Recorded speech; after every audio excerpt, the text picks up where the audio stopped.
Hey guys, Tico Bob here. Uh, Uber driver, Lyft driver. Been doing it now for about 4 or 5 years. In fact, I was one of the original drivers in the Phoenix market, and since then I've relocated to the Atlanta market, Atlanta area, Atlanta, Georgia. A couple of things I want to share with you about Uber. I read a lot of blogs and posts and tweets, and I think I've got enough experience. I've done probably close to 1,000 trips in the last 6 years with Uber, between Uber and Lyft. And there's a couple things I'm going to share with you that might help you be successful if you decide to do this. First of all, you'd want to get a car. I drive a Toyota Prius. I drive Uber X. Also, I drive Uber Sedan, Uber Black. In those categories, you want to stay away from, if you can, when you sign up. If you do Uber X, just do Uber X. Don't do Uber Pool, I think it is. And with sedan and SUV, you want to stay away from Select. The mileage is different.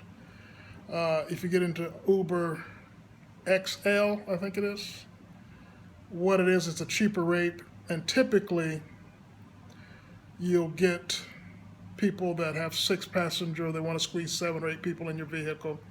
The mileage is, I think, $2 a mile versus 4 and change with Uber SUV, and 3 and change with Uber Black. So I would go in immediately and just say, hey, I want to drive Uber X. Uber Eats, Uber Delivery, did it for a couple of days. You're working harder to make the same amount of money.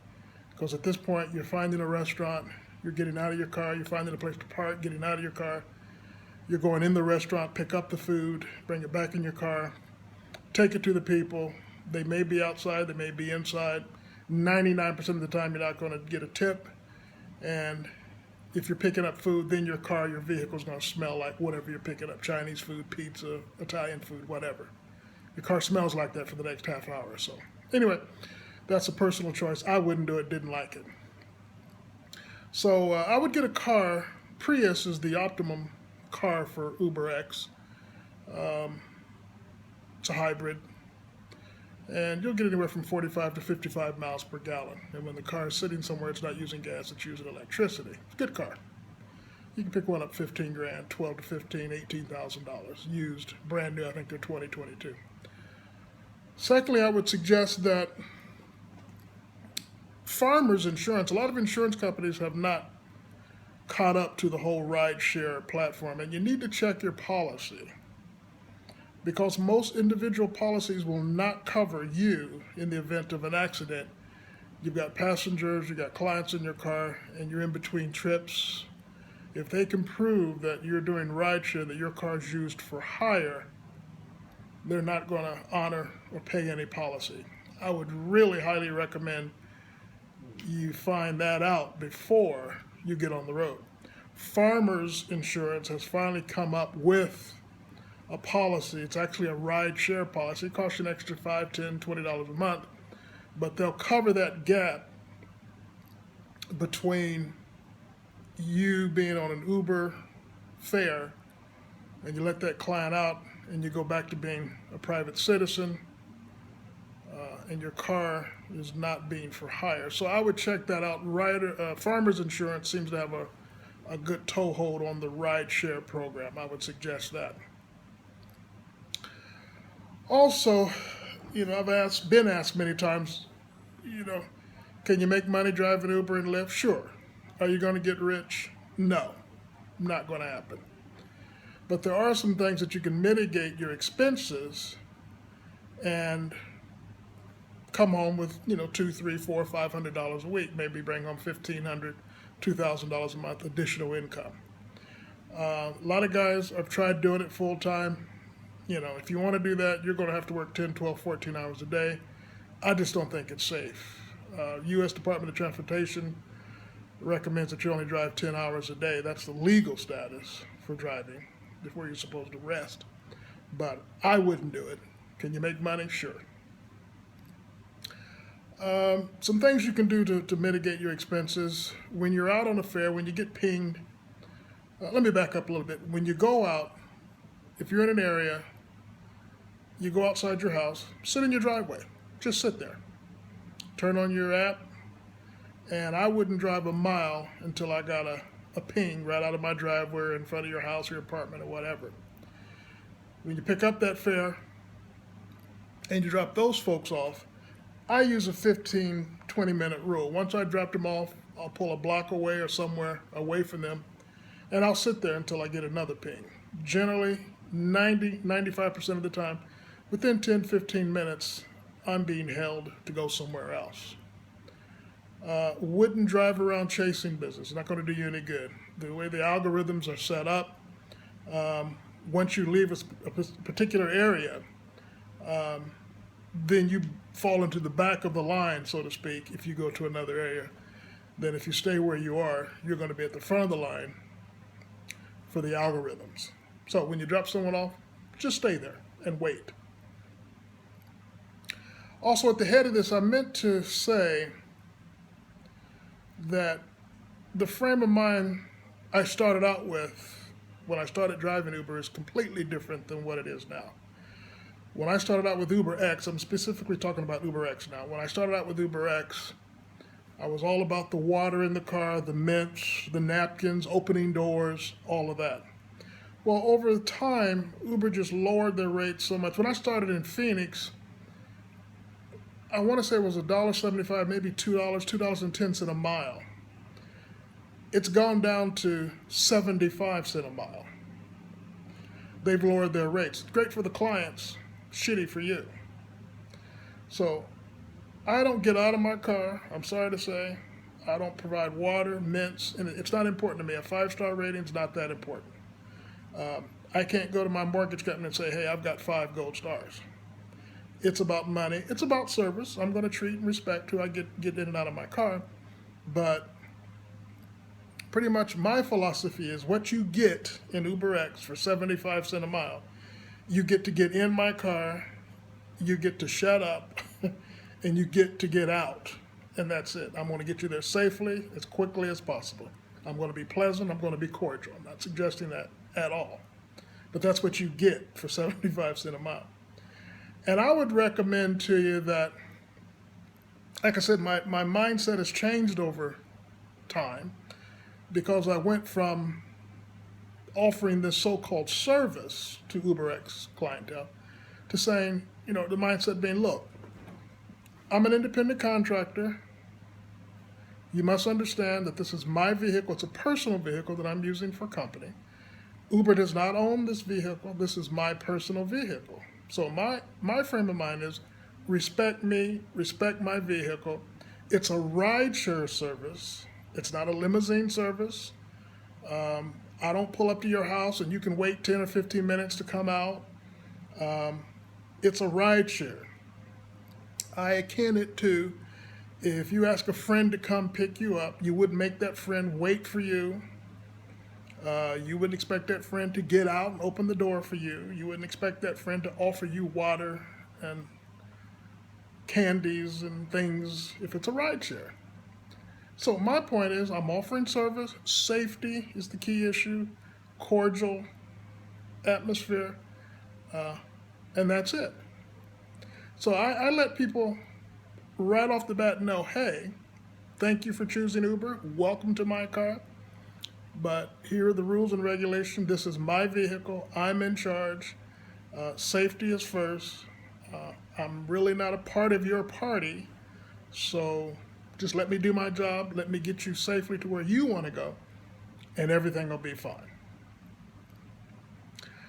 It's a good system. I think it's brilliant. I also think it's very destructive. It's good in some ways. Cab companies have certainly dropped the ball. I think Uber has changed that, but I think it's also destructive, and I'll get into that in another video.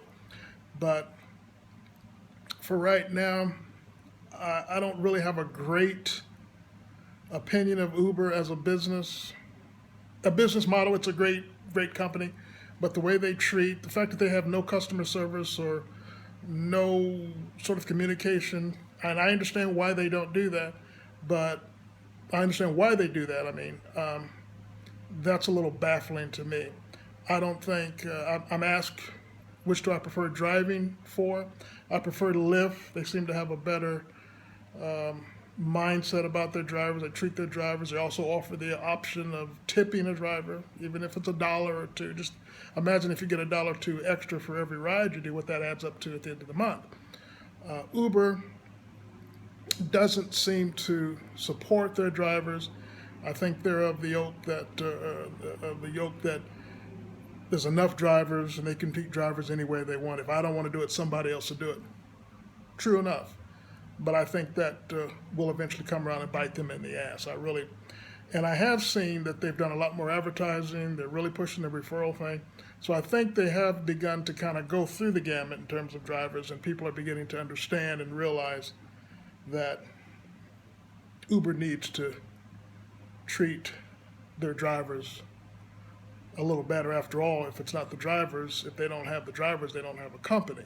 So it is us, bottom line, that they need to look after. I've had a couple incidences over the year where people have spilled things in my car, and it was a dogfight for me to get reimbursed from Uber. Did a New Year's Eve run several years ago, and a girl threw up in the back of my car, and Uber all but fought it. They finally sent me a $50 check, but I sent videos in, pictures, all of it they asked me to do, and they still didn't honor it, and it took me a couple of weeks to get reimbursed, and at that point it was only $50. So I don't think they support their drivers. I'm sure they have their reasons why they don't, but they don't. That's it for now. This is just the initial video. I am going to be posting more in time. But all in all, if you've got nothing else to do, as a second sideline job, bringing a little extra cheddar, I think it's good for that. If I'm sitting at home, there's no football on, there's nothing else to do, I could either eat a pint of ice cream or drink a beer. I choose not to do that. I'll go get in my car and drive for a couple, 2 or 3 hours, make $25, $30, and call it a day. Get out of the house for 2 or 3 hours. Can't beat it. I would set yourself a goal. My goal, if I can go out and do UberX, and if I can, gross $50 a night, 3-4 nights a week, that's all I want out of it. So I'm not burning myself out. Sometimes I'll do that in an hour or two. Sometimes it takes me 5 or 6 hours. I don't pick up after 9:30 or 10. I'm not interested in the college crowd, the bar crowd, the wacko birds, as I like to call them. My philosophy is I'll take you to the party, but I won't pick you up. Do not deal with drunks. It's not worth it. You might drive 10 drunks at night. 9 of them are absolutely perfect, but that 10th one throws up or trashes your car. You're done for the night. You're done for a while because, as you well know, the smell of that stuff does not come out easily. So that's up to you. If you want to deal with those people, you'll make money. But to me, 9:30, 10 o'clock, I'll go out at 5, 6, do the dinner crowd, pick up a few folks that are coming home, the older folk that are leaving the restaurants, coming home at 9, 9:30. Generally by 10 o'clock, 10:30 at the latest, 11 at the latest, my phone goes off, my app is done. Anyway, again, I'm Tico Bob. I'm going to be posting some more of these things as I think of them. We'll get into some other stuff. But all in all, Uber's a good platform. The only bad part about it, I wish I had thought about it, because I read the other day that they're worth some 40 or 50 billion dollars, but they also lost $1 billion last year in China, tried to expand. But it's good. It's good. I mean, if you've got nothing else to do, you got a car, it's a good little way to make a couple, 2, 3 extra $100 a week, supplement your main income, or if you're bridging a gap between one job and the other. The one thing I will point out, Lyft, I give them credit for that. When I drove from Phoenix to Atlanta, even to Columbus, Ohio, even to Washington, D.C., in a rental car, I would flip on my Lyft app and I would get pings immediately. I mean, my point being, I could go from city to city, wherever Lyft was, as long as I was on the Lyft platform and all of my documents and everything were in order. I could drive in any city that I wanted to go to, anywhere that Lyft is offered. Uber's not like that. You have to jump through a whole other set of hoops. You have to reapply. It's just an entirely different process driving with Uber. So I did like that about Lyft. In fact, when I moved to Atlanta, The first week or two, just getting situated was great, being able to go out and make a couple extra $100 and have some immediate cash flow coming in. Anyway, that's a benefit I saw, Lyft versus Uber. Anyway, I'm Tico Bob. I'll be posting some other things. Check me out. And good luck to you. And as I think of stuff, I'll put it up there. Thank you, buddy.